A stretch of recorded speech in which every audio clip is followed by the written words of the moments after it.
আমাদের পেন্টাগনের একটা গান আছে বৃষ্টি গানটার নাম, এবং দেখা গেছে যে এই গানটা যখনই আমরা করি তখনই কেন জানি বৃষ্টি হয়। ইভেন আমাদের বিটিভি শ্যুট ছিল 3 তারিখে, তো ওই দিন আমরা যখন বৃষ্টি গানটা করছিলাম তখন বাইরে বৃষ্টি হচ্ছে। আজকেও আমি সকাল থেকে বসলাম, একটু আগে থেকে মেঘ লাগে, এখনো বৃষ্টি শুরু হয় নাই। তো মনে হয় এই গানটা বাজালে বৃষ্টি হবে, তো বৃষ্টি গানটা বাজাচ্ছিলাম। এবং পেন্টাগন আমরা একটু ল্যাটিন ধাঁচের গান করি, তো এই জন্য আমরা এটাকে বলি বাংলাটিন। বাংলাটিন মানে বাংলা, যেহেতু বাংলা ল্যাটিন মিক্স করে।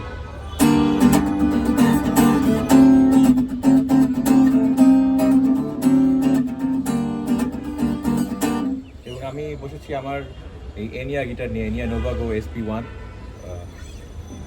তো আমি এন্ডোর্সড এই গিটারটার জন্যে এনিয়া থেকে। তো থ্যাংকস টু এনিয়া গিটার, খুবই জোশ একটা গিটার এবং এত